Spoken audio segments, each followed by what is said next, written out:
Este antigo membro da Sociedade Espírita de Paris faleceu a 21 de abril de 1862, depois de um ano de atrozes padecimentos.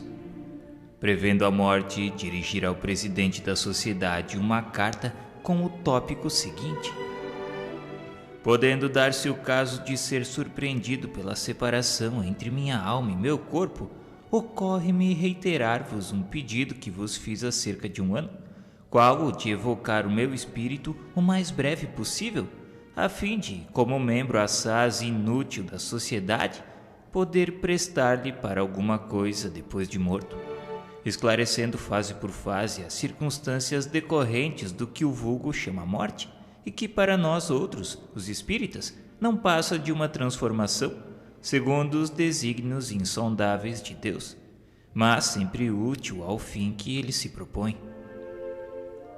Além deste pedido, que é uma autorização para me honrardes com essa autópsia espiritual, talvez improfícua em razão do meu quase nulo adiantamento, e que a vossa sabedoria não consentirá ir além de um certo número de ensaios, ouso pedir pessoalmente a vós, como a todos os colegas, que supliquem ao Todo-Poderoso a assistência de bons espíritos e a São Luís, nosso presidente espiritual em particular, que me guie na escolha e sobre a época de uma nova encarnação, ideia que de há muito me preocupa. Arreceio-me de confiar demais nas minhas forças espirituais, rogando a Deus, muito cedo e presunçosamente, um estado corporal no qual eu não possa justificar a divina bondade, de modo a prejudicar o meu próprio adiantamento e prolongar a estação na terra ou em outra qualquer parte, desde que naufrague.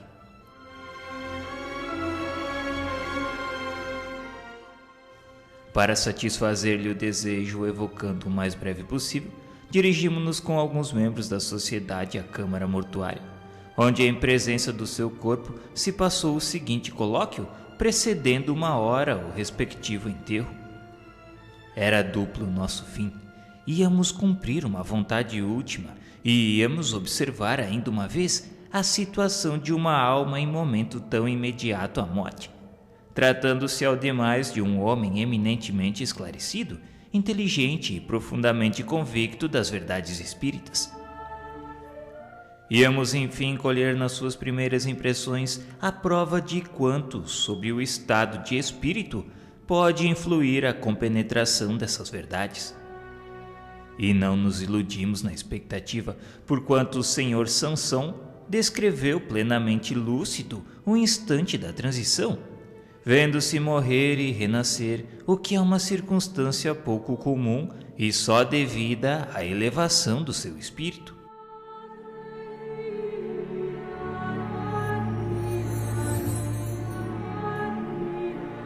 Câmara Mortuária, 23 de abril de 1862. Meu caro senhor Sanson, cumprindo um dever com satisfação, vos evocamos o mais cedo possível depois da vossa morte, como era do vosso desejo. É uma graça especial que Deus me concede para que possa manifestar-me. Agradeço a vossa boa vontade, porém sou tão fraco que tremo. Fostes tão sofredor que podemos, penso eu, perguntar como vos achais agora? Sentis ainda as vossas dores? Comparando a situação de hoje com a de 2 dias atrás, que sensações experimentais? A minha situação é bem ditosa. Acho-me regenerado, renovado, como se diz entre vós, nada mais sentindo das antigas dores. A passagem da vida terrena para dos espíritos deixou-me de começo num estado incompreensível, porque ficamos algumas vezes muitos dias privados de lucidez. Eu havia feito, no entanto, um pedido a Deus para permitir-me falar aos que estimo, e Deus ouviu-me. Ao fim de quanto tempo recobrastes a lucidez das ideias? Ao fim de 8 horas, Deus, repito, deu-me uma prova de sua bondade maior que o meu merecimento, e eu não sei como agradecer-lhe. Estais bem certo de não pertencerdes mais ao nosso mundo? E no caso afirmativo, como comprová-lo? Oh, certamente eu não sou mais desse mundo.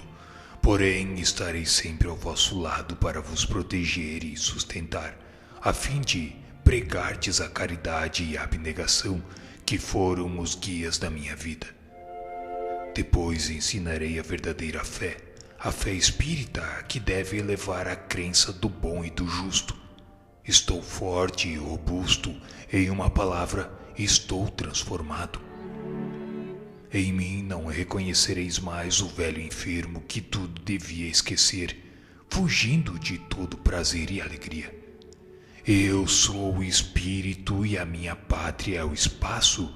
O meu futuro é Deus que reina na imensidade. Desejara poder falar aos meus filhos, ensinar-lhes aquilo mesmo que sempre desdenharam acreditar. Senhor Sanson, que efeito vos causa o vosso corpo aqui ao lado? Meu corpo, pobre e mísero despojo, volve ao pó enquanto eu guardo a lembrança de todos que me estimaram. Vejo essa pobre carne decomposta, morada que foi do meu espírito, provação de tantos anos. Obrigado, mísero corpo, pois que purificaste o meu espírito. O meu sofrimento 10 vezes bendito deu-me um lugar bem compensador, por isso que tão depressa posso comunicar-me convosco. E conservastes as ideias até o último instante? Sim, o meu espírito conservou as suas faculdades, e quando eu já não mais via, pressentia. Toda a minha existência se desdobrou na memória, e o meu último pensamento, a última prece, foi para que eu pudesse comunicar-me convosco como faço agora. Em seguida pedi a Deus que vos protegesse para que o sonho da minha vida se completasse. Tivestes consciência do momento em que o corpo exalou o derradeiro suspiro? Que se passou convosco nesse momento? Que sensações experimentastes? Parte-se a vida e a vista, ou antes, a vista do espírito se extingue, encontra-se o vácuo ignoto, e arrastada por não sei que poder, encontra-se a gente num mundo de alegria e grandeza. Eu não sentia, nada compreendia, e no entanto, uma felicidade inefável me extasiava de gozo, livre do peso das dores. E tendes ciência do que eu pretendo ler sobre o vosso túmulo? Apenas pronunciadas as primeiras palavras sobre o assunto, o espírito respondeu sem que eu terminasse. Também respondeu sem interrogação alguma a certa controvérsia suscitada entre os assistentes sobre se seria oportuno ler esta comunicação no cemitério, achando-se presentes pessoas que poderiam não compartilhar das nossas opiniões. E tendes ciência do que eu pretendo ler sobre o vosso túmulo? Ah, sei, meu amigo, e sei porque tanto vos via ontem como hoje, que grande é a minha alegria. Muito obrigado. Obrigado. Falai para que me compreendam e vos estimem. Nada tendes que temer, pois que se respeita a morte. Falai, pois, para que os incrédulos tenham fé. Adeus, falai, coragem, confiança, e oxalá meus filhos possam converter-se a uma crença sacrossanta. Durante a cerimônia do cemitério, ele ditou as palavras seguintes: Não vos atemorize a morte, meus amigos. Ela é um estádio da vida. Se bem souberdes viver, é uma felicidade. Se bem a merecerdes, e melhor cumprirdes as vossas provações. Repito, coragem e boa vontade. Não deis mais que medíocre valor aos bens terrenos, e sereis recompensados. Não se pode muito gozar sem tirar de outrem o bem-estar e sem fazer moralmente um imenso mal. Que a terra me seja leve.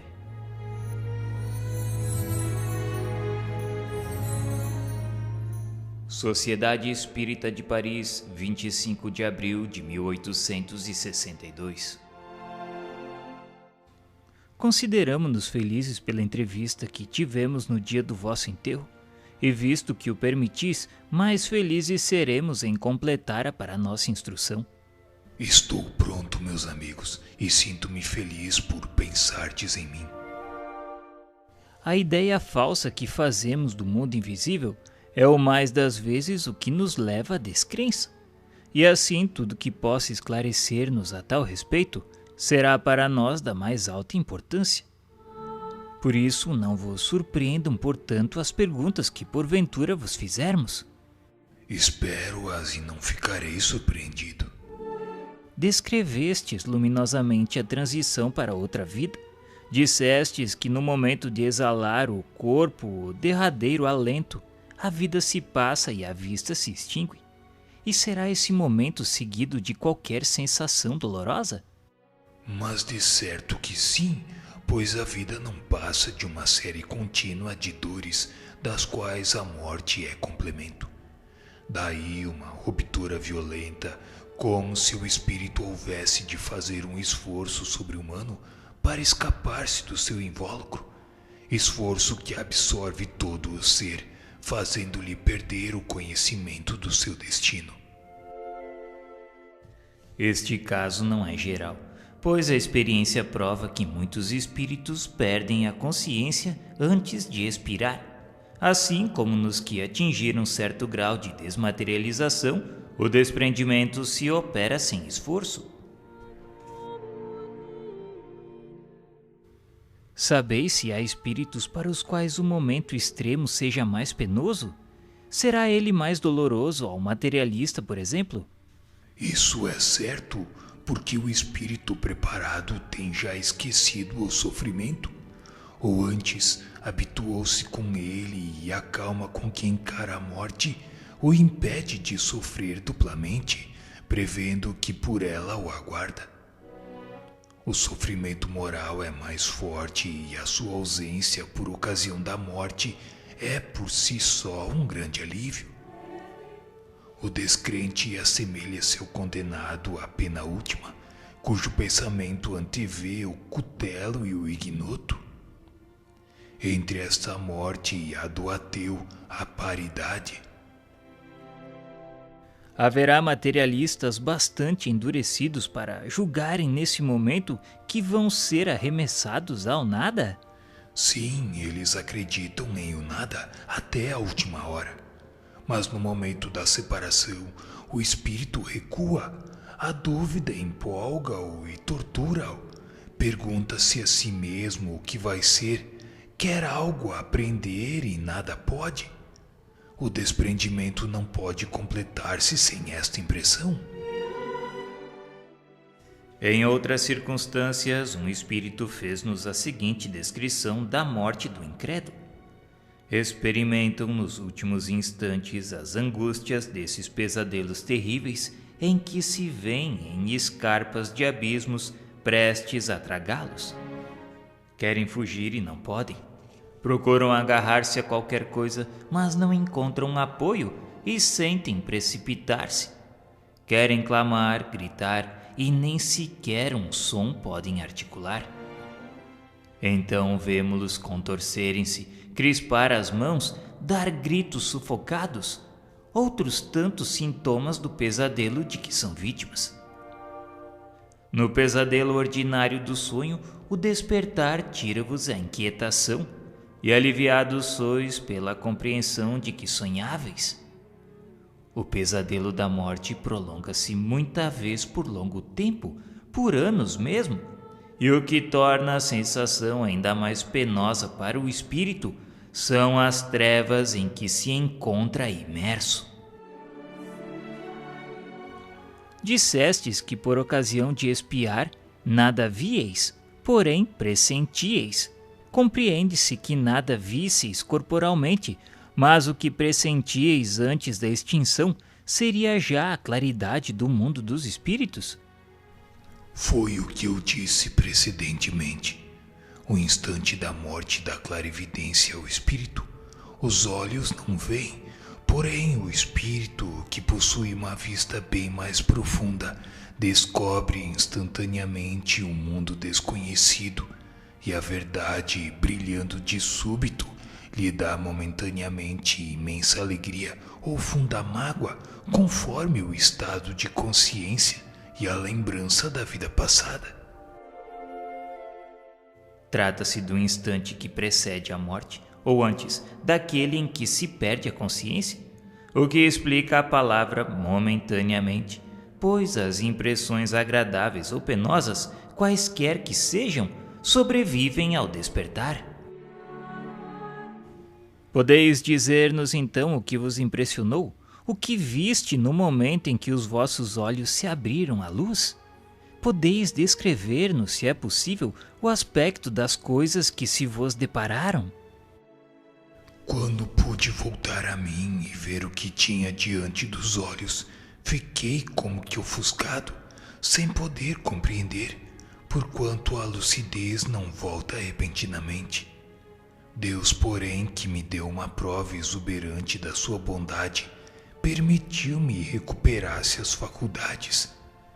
E foi então que me vi cercado de numerosos, bons e fiéis amigos. Todos os espíritos protetores que nos assistem rodeavam-me sorrindo. Uma alegria sem par irradiava-lhes do semblante, e também eu, forte e animado, podia sem esforço percorrer os espaços. O que eu vi não tem nome na linguagem dos homens. Voltarei depois para falar-vos mais amplamente das minhas aventuras, sem ultrapassar, já se vê, os limites traçados por Deus. Sabei que a felicidade, como vós outros a compreendeis, não passa de uma ficção.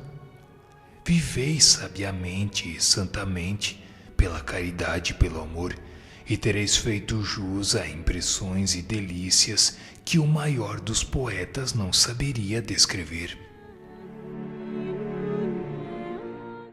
Os contos de fadas são cheios de coisas absurdas, mas quem sabe se não contém de alguma sorte, e em parte, algo do que se passa no mundo dos espíritos? A descrição do Sr. Sanson lembra como que um homem adormecido numa choupana, despertando em palácio esplêndido e rodeado de uma corte brilhante. Debaixo de que aspecto se vos apresentaram os espíritos? Sob a forma humana? Sim, meu caro amigo. Os espíritos nos ensinam aí na Terra que conservam no outro mundo a mesma forma que lhes serviu de envoltório. E é a verdade. Mas que diferença entre a máquina informe que penosamente aí se arrasta com o seu cortejo de misérias e a fluidez maravilhosa do corpo espiritual. A fealdade não mais existe, porque os traços perderam a dureza de expressão que forma o caráter distintivo da raça humana. Deus beatificou esses corpos graciosos que se movem com todas as elegâncias. A linguagem tem modulações intraduzíveis para vós, e o olhar, o alcance de uma estrela. Conjeturais sobre o que Deus pode produzir na sua onipotência. Ele, o arquiteto dos arquitetos, e tereis feito uma fraca ideia da forma dos espíritos. Quanto a vós, como vedes, reconheceis em vós uma forma limitada, circunscrita, ainda que imponderável? Sentis em vós mesmo uma cabeça, um tronco, pernas e braços? O espírito, conservando a sua forma humana idealizada, divinizada, pode, sem contradição, possuir todos os membros de que falais. Sinto perfeitamente as minhas mãos com os dedos, pois podemos à vontade aparecer-vos e apertar-vos as mãos. Estou junto dos meus amigos e aperto-lhes as mãos, sem que disso se apercebam. Quanto à nossa fluidez e graças a ela, podemos estar em toda parte sem interceptar o espaço ou produzir quaisquer sensações, se assim o desejarmos. Nesse momento, entre as vossas mãos cruzadas, tenho as minhas. Digo-vos, por exemplo, que vos amo, porém o meu corpo não ocupa qualquer espaço. A luz atravessa-o, e o que chamaríeis milagre, se acesso visseis, não passa para o espírito de ação contínua de todos os instantes. A vista dos espíritos não se pode comparar à humana, uma vez que também seu corpo não tem quaisquer semelhanças reais. Para eles, tudo se transforma na essência como no conjunto. Repito-vos que o espírito tem uma perspicácia divina que abrange tudo, podendo adivinhar até o pensamento alheio. Também pode oportunamente tomar a forma mais própria para tornar-se conhecido. Na realidade, porém, o espírito que tem terminado a provação prefere a forma que o conduziu para junto de Deus. Os espíritos não têm sexo, mas como há poucos dias éreis um homem, desejamos saber se no vosso novo estado tendes mais da natureza masculina ou da feminina. E o mesmo que se dá convosco poderá se aplicar ao espírito de longo tempo desencarnado? Não temos motivos para ser de natureza masculina ou feminina. Os espíritos não se reproduzem. Deus criou-os como quis, e tendo segundo seus maravilhosos desígnios de dar-lhes a encarnação sobre a terra, subordinou-os aí a leis de reprodução das espécies, caracterizada pela junção dos sexos. Mas vós deveis senti-lo, sem mais explicação, que os espíritos não podem ter sexo. Sempre disseram que os espíritos não têm sexo, sendo este apenas necessário à reprodução dos corpos. De fato, não se reproduzindo, o sexo ser-lhes-ia inútil. A nossa pergunta não visa confirmar o fato, mas saber, visto que o Sr. Sanson desencarnara recentemente, as impressões que guardava do seu estado terreno. Os espíritos puros compreendem perfeitamente a sua natureza, porém, entre os inferiores não desmaterializados, muitos há que se acreditam encarnados sobre a terra com as mesmas paixões e desejos. Assim pensam eles que são ainda os mesmos que foram, isto é, homem ou mulher, havendo quem por esta razão suponha ter realmente um sexo. As contradições a tal respeito são oriundas das graduações de adiantamento dos espíritos que se manifestam, sendo o erro menos deles que de quem os interroga sem se dar ao trabalho de aprofundar as questões. Que tal se vos afigura a seção? O seu aspecto é o mesmo de quando éreis vivo? As pessoas guardam para vós a mesma aparência? Será tudo claro e distinto como outrora? Muito mais claro, porquanto posso ler o pensamento de todos vós, sentindo-me igualmente feliz pela benéfica impressão que me causa a boa vontade de todos os espíritos congregados. Desejo que o mesmo critério se faça sentir não só em Paris, mas na França inteira, onde grupos há que se desligam invejando-se reciprocamente, dominados por espíritos turbulentos que se comprazem na discórdia, quando o espiritismo deve incutir o esquecimento completo e absoluto do eu. Dissestes poder ler em nosso pensamento? Podeis explicar-nos como se opera essa transmissão? Não é fácil para vos descrever, explicando este prodígio extraordinário da nossa visão. Preciso fora franquear-vos todo um arsenal de agentes novos, com o que, aliás, ficaríeis na mesma por teres as vossas faculdades limitadas pela matéria. Paciência, tornai-vos bons e tudo conseguireis. Atualmente só podeis ter o que Deus vos concede, mas com a esperança de progredir continuamente, mais tarde sereis como nós. Procurai, no entanto, morrer em graça para muito saberdes. A curiosidade, estímulo do homem que pensa, conduzir-vos-á tranquilamente para a morte, reservando-vos a satisfação de todos os desejos passados, presentes e futuros. Enquanto esperais, direi para responder, ainda que mal, a vossa pergunta. O ar que respirais, impalpável como nós, estereotipa, por assim dizer, o vosso pensamento. O sopro que exalais é mais ou menos a página escrita dos vossos pensamentos, lidos e comentados pelos espíritos que constantemente se encontram convosco, mensageiros de uma telegrafia divina que tudo transmite e grava.